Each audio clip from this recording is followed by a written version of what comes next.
একটি সাধারণ খাম, একটি ডাকঘর, আর হাজার হাজার মাইল দূরের একজন মানুষ। আপনার কি মনে হয় ভোটের ফলাফল পাল্টে দেওয়ার জন্য এটুকুই যথেষ্ট? নাকি ভাবছেন বিশাল মিছিল, গরম স্লোগান আর মাইকিং ছাড়া ভোট হয় না? আপনার ধারণা ভুল, সম্পূর্ণ ভুল।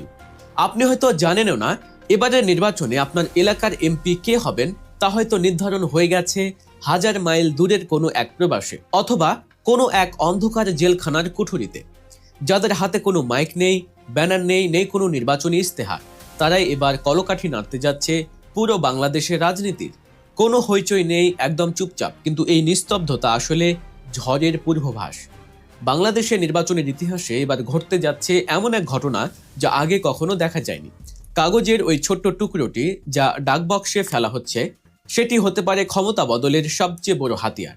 হ্যাঁ, আমি পোস্টাল ব্যালটের কথা বলছি। ভাবছেন এ আর নতুন কি? আগেও তো ছিল। এবারের অঙ্কটা ভিন্ন। এই পোস্টাল ব্যালট এবার কোনো সাইড নোট নয়, এটি এখন মূল গল্পের নায়ক। কিভাবে? চলুন সেই রহস্যের জট খোলা যাক। বাংলাদেশের নির্বাচনী আইনে পোস্টাল ভোট বা ডাকযোগে ভোট দেওয়ার বিষয়টি নতুন কোনো ধারণা নয়। এটি আইনে ছিল, বিধিমালাতেও ছিল, কিন্তু বাস্তবে এটি ছিল অনেকটা অদৃশ্য। সরকারি কর্মচারী, জেলবন্দি কয়েদি কিংবা ভোটের ডিউটিতে থাকা গুটি কয়েক মানুষ ছাড়া কেউ এই সুবিধাটি নিত না বা নেয়ার প্রয়োজন মনে করত না। রাজনীতিবিদরাও এটাকে খুব একটা পাত্তা দিতেন না, কারণ তাদের ধারণা ছিল এই কয়টা ভোটে আর কি বা হবে। কিন্তু 2026 সালের ত্রয়োদশ জাতীয় সংসদ নির্বাচনে সেই পুরনো হিসেব নিকেশ আর খাটছে না। অন্তর্বর্তীকালীন সরকারের অধীনে নির্বাচন কমিশন এবার পোস্টাল ভোট ব্যবস্থাকে এমনভাবে সাজিয়েছে যা দেখে বড় বড় রাজনৈতিক বিশ্লেষকদেরও কপালে ভাঁজ পড়েছে। কাগজে কলমে হিসেব ছেড়ে চলুন বাস্তবতায় আসি। এবার প্রযুক্তিকে কাজে লাগিয়ে পোস্টাল ভোট বিডি অ্যাপসের মাধ্যমে এক বিশাল কর্মযজ্ঞ শুরু হয়েছে।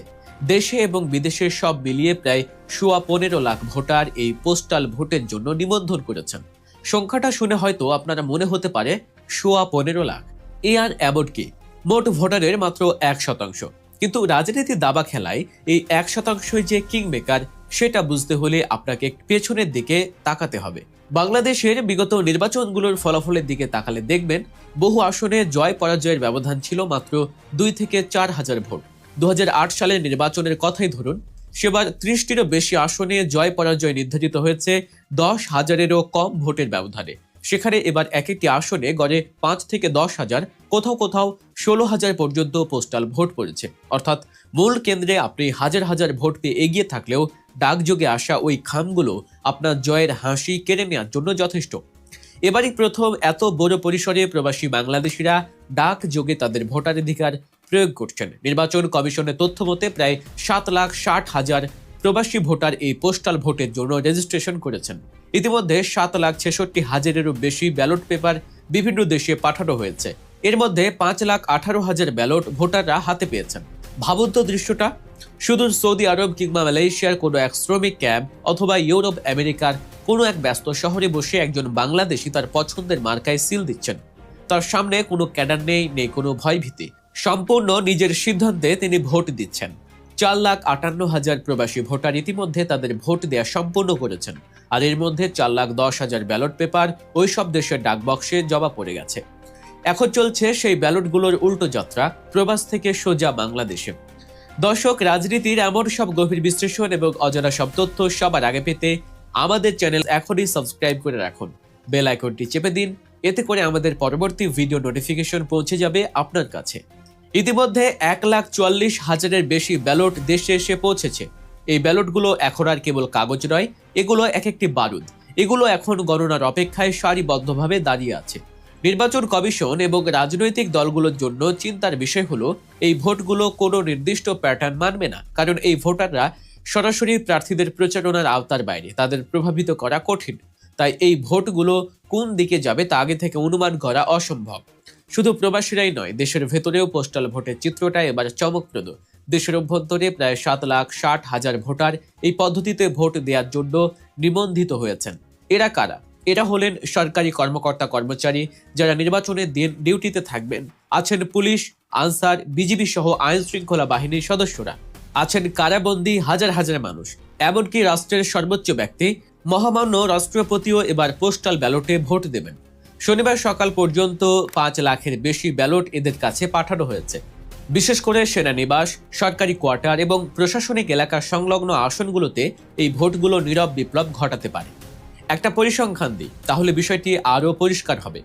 নির্বাচন কমিশনের হিসাব অনুযায়ী 18টি সংসদীয় আসনে পোস্টাল ভোটারের সংখ্যা 10,000-এরও বেশি।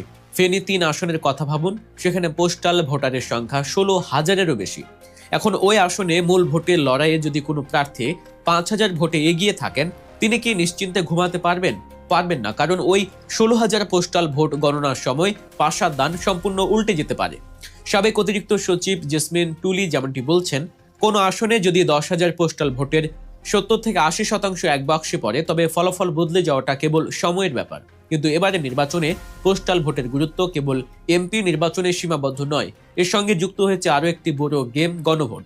জুলাই জাতীয় সনদ বাস্তবায়ন হবে কিনা তা নিয়ে হ্যাঁ অথবা না ভোট। এখানে হিসেবটা আসন ভিত্তিক নয়, বরং পুরো 300 আসনের মোট ভোটের যোগফল এখানে সিদ্ধান্ত দেবে। সংবিধান সংশোধন, দ্বিকক্ষ বিশিষ্ট সংসদ ব্যবস্থা, উচ্চকক্ষে আসন বন্টন, রাষ্ট্রের মৌলিক কাঠামো বদলের এই চাবিকাঠি লুকিয়ে আছে ওই পোস্টাল ব্যালটগুলোর ভেতরে।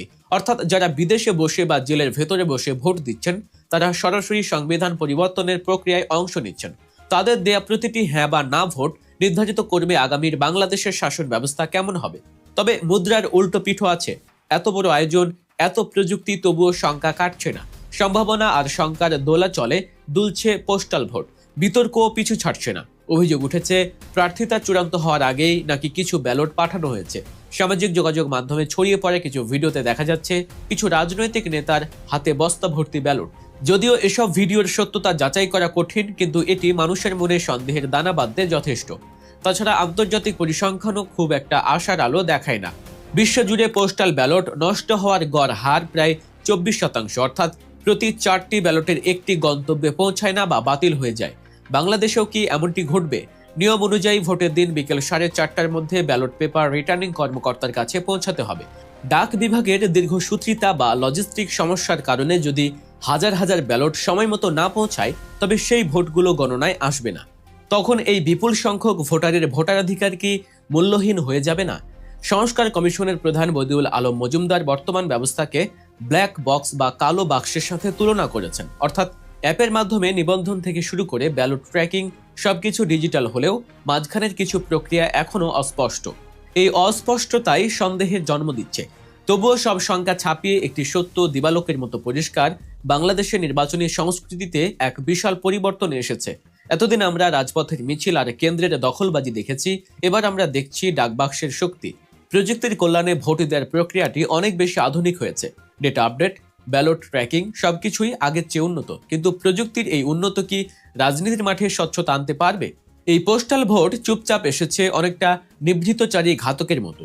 কেউ টেরই পায়নি কখন এটি এত বড় শক্তিতে পরিণত হলো। এখন যখন ব্যালটগুলো দেশে ফিরতে শুরু করেছে, তখন টনক নড়ছে সবার। এই নীরব শক্তি আসলে কার পক্ষে যাবে? কে হাসবে শেষ হাসি? হাজার মাইল দূর থেকে আসা ওই খামগুলো কি কোনো নির্দিষ্ট দলের ভাগ্য খুলে দিবে, নাকি সব হিসেব নিকেশ ওলট পালট করে দিয়ে নতুন কোনো ইতিহাসের জন্ম দেবে? সেটা জানার জন্য আমাদের অপেক্ষা করতে হবে ভোটের দিন বিকেল পর্যন্ত। তবে এটা নিশ্চিত, এবার আর শুধু কেন্দ্র পাহারা দিলেই হবে না, চোখ রাখতে হবে ডাকপিয়নের ব্যাগের দিকেও। কারণ এবারে নির্বাচনে বজ্রপাত আকাশ থেকে হবে না, হবে ডাকঘর থেকে। দর্শক, পোস্টাল ভোটের এই নীরব বিপ্লব নিয়ে আপনার মতামত কি? এটি কি নির্বাচনকে আরো সুষ্ঠু করবে, নাকি নতুন কোনো কারচুপির পথ খুলবে? কমেন্ট করে জানান আমাদের। আর এমন সব বিশ্লেষণধর্মী ভিডিও নিয়মিত পেতে গল্প নিউজ সাবস্ক্রাইব করতে ভুলবেন না। দেখা হচ্ছে পরের ভিডিওতে। সে পর্যন্ত আমাদের অন্যান্য ভিডিওগুলো দেখুন। এতক্ষণ সাথে থাকার জন্য অসংখ্য ধন্যবাদ।